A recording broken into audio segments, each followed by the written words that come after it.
સમાચાર આતંકી મસૂદ અઝહરના મોતના અહેવાલ મળી રહ્યા છે, જેની આશંકા વ્યક્ત થઈ રહી છે। પરંતુ આપને જણાવી દઈએ કે મસૂદ અઝહરના મોત અંગે હજુ સુધી કોઈ સત્તાવાર રીતે પુષ્ટિ નથી થઈ।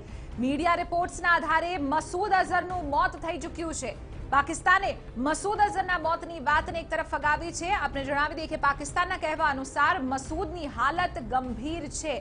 આપને જણાવી દઈએ કે જૈશે મોહમ્મદનો ચીફ મસૂદ અઝહરના મોતના અહેવાલ મળી રહ્યા છે, પરંતુ આ સમગ્ર મામલે કોઈ પણ પુષ્ટિ હજુ નથી કરવામાં આવી। જે રીતે પાકિસ્તાનનું કહેવું છે કે મસૂદ અઝહર જે છે તેની હાલત અત્યારે ગંભીર છે, પરંતુ તેની મોત નથી થઈ તેવું અહીં તેઓએ આ તમામ જે અહેવાલો છે તેને ફગાવી દીધા છે। જૈશના ચીફ મસૂદ અઝહરના મોતના સમાચાર અત્યારે મીડિયા રિપોર્ટ્સના આધારે મળી રહ્યા છે, પરંતુ આ વાતની કોઈ આધિકારિક પુષ્ટિ નથી થઈ। આપણે જણાવી દઈએ કે ભારતમાં અનેક જે હુમલાઓ હતા જેનો માસ્ટરમાઇન્ડ આતંકી મસૂદ અઝહર છે અને યુએનએસસીમાં પણ વારંવાર મસૂદ અઝહરને ગ્લોબલ ટેરરિસ્ટ તરીકે જાહેર કરવામાં આવે તેવી માંગ ભારત અને અન્ય જે દેશો છે ભારતના સમર્થનમાં તેઓ કરી ચૂક્યા છે।